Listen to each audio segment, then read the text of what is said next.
Então são desafios, dificuldades da vida moderna, não é? E aí dá saudade do passado, né? E a gente pensa, nossa, mas como era bom lá atrás, não é assim? Que coisa maravilhosa. Pois não, Constantino? Como era o namoro antigamente? Como era o namoro antigamente? Ah, eu não sei, não é do meu tempo. Meu tempo já era muito mais moderno. Eu sei que meu pai falou. Era escondido, moço. Era tudo igual, só que Era tudo igual, só que escondido. Perceberam que as coisas não mudam? Com 62 anos, eu lembro de coisa lá atrás que hoje o pessoal está fazendo ao vivo, né? Mas Isso. Perdeu-se a vergonha, não é? Mas as coisas eram a mesma coisa. Perdeu-se o respeito. Perdeu-se o respeito. mas tinha um flerte, né? É, isso. Mas ainda tem, não é assim. Aí nós temos uma outra dificuldade, porque a modernidade nos trouxe o sexismo. E aí dificultou muito essa questão do flerte, por exemplo, né? Porque quando um rapaz olha para uma moça, já tem uma intenção diferente por trás disso. Como as coisas eram mais reservadas ou escondidas, né? Então tinha um processo que você tinha que passar, e esse processo foi abolido, né? Então as coisas realmente nesse sentido ficaram diferentes, tá certo? Mas se nós entendermos que nós somos espíritos, e somos espíritos imortais, e que nós estamos aqui num processo de crescimento do ser espiritual que nós somos, as coisas têm que avançar, as coisas têm que mudar, porque se não mudarem, o espírito não vai conseguir avançar. No Evangelho segundo o Espiritismo, nós vamos ver lá um capítulo onde vai nos falar da progressão dos mundos, a necessidade de que os mundos evoluam para que possam oferecer aos espíritos mais evoluídos melhor condição para eles poderem viver as suas experiências. Então, é necessário que a evolução venha, que a tecnologia avance. Nós reclamamos da tecnologia, gente, mas a qualidade de vida hoje não se compara com a qualidade de vida no passado. A expectativa de vida lá atrás era muito menor do que a expectativa de vida hoje, porque a ciência avançou, revelando-nos outras maneiras de viver a vida, cuidados, oferecendo-nos medicamentos, oferecendo-nos recursos para que nós possamos viver mais e melhor, não é assim? Então, esse avanço é necessário, nós só temos que aprender a lidar com ele, essa é a dificuldade. E o fato da gente não ter aprendido a lidar com ele, traz uma série de problemas como depressão, por exemplo, como ansiedade. E aí a ansiedade vai nos trazer síndrome de pânico e uma série de outras dificuldades que nós vamos vivendo na nossa vida, porque a gente não está dando conta de encontrar mais o objetivo da nossa vida. Nós perdemos o sentido da vida. Então, se lá atrás a vida era simples, se resumia em sobrevivência e nas relações sociais que nós temos, essas relações sociais sendo enfraquecidas e o consumismo tomando conta da nossa vida, o objetivo de vida nosso mudou. O objetivo de vida nosso, para muitas pessoas, centrou-se nas questões da vida material. E como somos espíritos imortais, isso não nos satisfaz, não nos preenche, deixando em nós, então, um vazio, o vazio existencial, não é? O que leva muitas pessoas até mesmo ao suicídio. E esse vazio, ele também tem um outro complicador, não é? Porque como espíritos, nós sabemos que a morte não é o fim de nada, a não ser do nosso corpo físico. Porque tudo que nós somos, tudo que nós sentimos, tudo que nós gostamos, amamos, odiamos, sobrevive a esse fenômeno da morte. Porque quem vive, quem sente, quem ama e quem odeia, é o espírito e ele não morre. Então, passando pelo fenômeno da morte, perdemos o corpo físico e entramos no plano espiritual com todas as nossas crenças, com todas as nossas ilusões.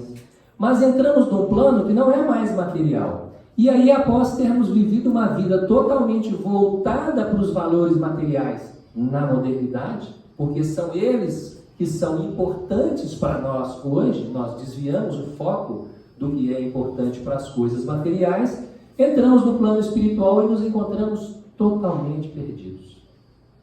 Porque não há celular no plano espiritual. Não há moda no plano espiritual, não é? Então nós nos sentimos deslocados, nós nos sentimos perdidos. E aí, o que acontece conosco? Ficamos perambulando por aí. Pior do que ficar perambulando por aí, nós também trazemos na nossa bagagem a responsabilização de outras pessoas pelas nossas desventuras e pelas nossas dificuldades vivenciadas, né? E aí, entrando no plano espiritual e carregando esse ressentimento dentro de nós, muitas vezes nós, desencarnados, vamos buscar aqueles que nós culpamos pela nossa desventura e vamos obsediar essas pessoas.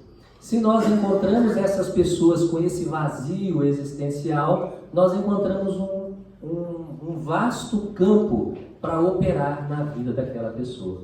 E aí, se aquela pessoa já estava com dificuldades, assediada pelos espíritos que consideram ela devedores dele, complica ainda mais a situação daquela pessoa. Daí a gente vai ver pessoas tidas como normais cometerem suicídios, cometerem assassinatos. Às vezes a gente vê coisas acontecerem na nossa sociedade que a gente pensa assim: poxa, mas como isso pôde acontecer? Como fulano pôde fazer tal coisa? Ele era tão tranquilo, uma pessoa tão do bem, como que ele pôde fazer isso?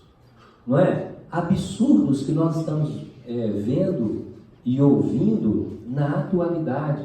Muitos deles, gente, são agravados ou são incentivados pelos espíritos desencarnados.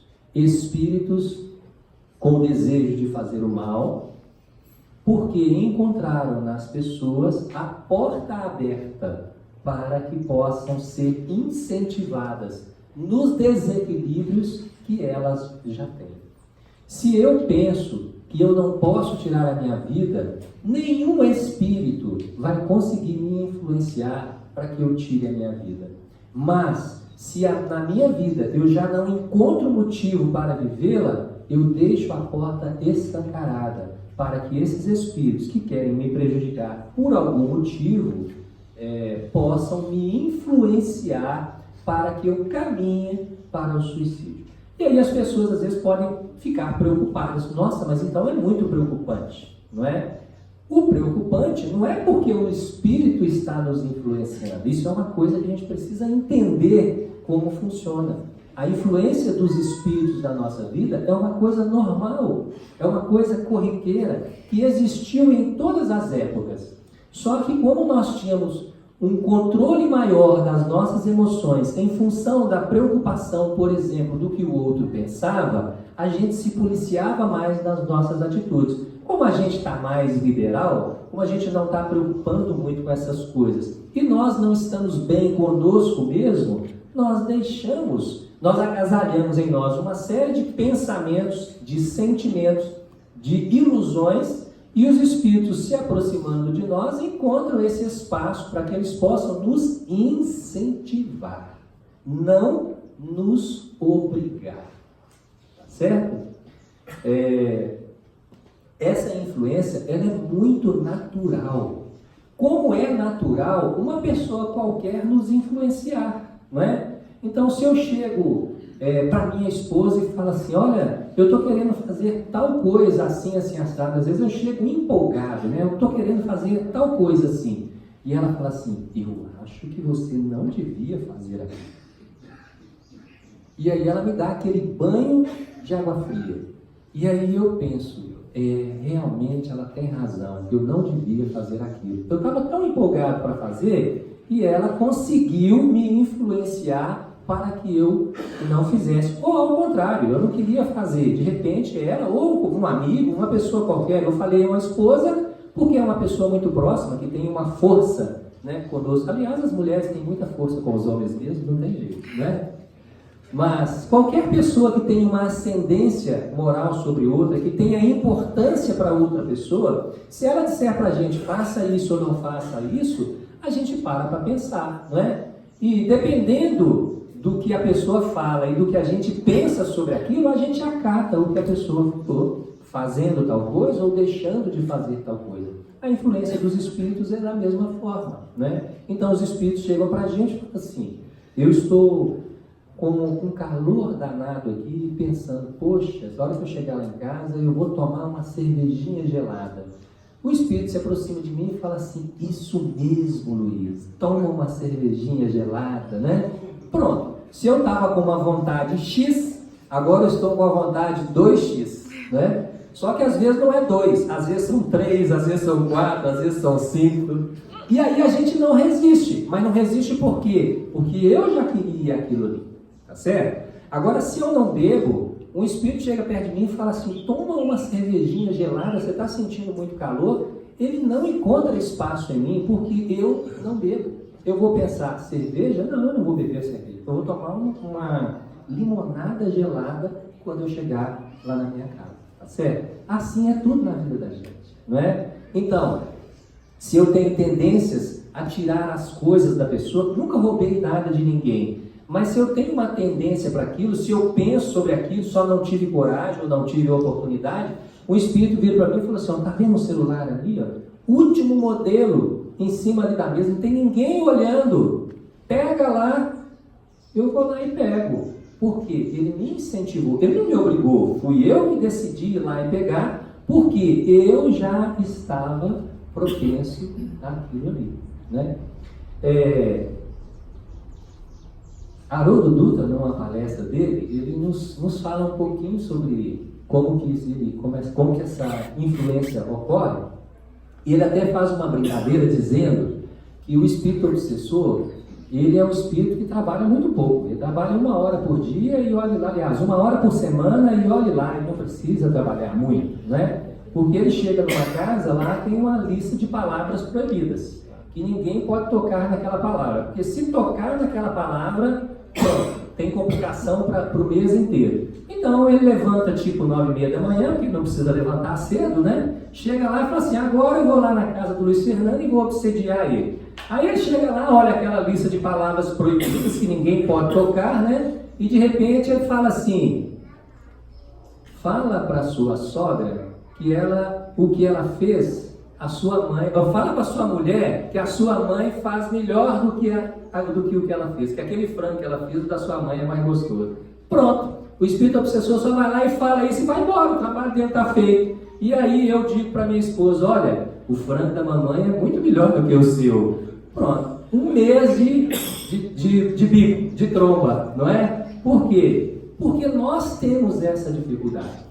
O espírito superior agora ele tem que trabalhar muito, ele vai ter que trabalhar 12 horas por dia para tentar consertar aquilo que com 1 minuto o obsessor foi lá e derramou, né? Mas ele derramou porque a gente deixou que aquilo acontecesse. Trabalha pouco é bem remunerado. Trabalha pouco é bem remunerado, né? Porque ele encontra um vasto campo de trabalho, gente. A gente tem milímetros, a gente tem dificuldades, a gente tem coisas, a gente se magoa, a gente não perdoa, a gente se chateia com todas as coisas. Olha o material que a gente oferece para que os espíritos possam influenciar na nossa vida, incentivar-nos aos desentendimentos, às brigas, a não perdoar, né? A essas dificuldades nas relações que nós temos.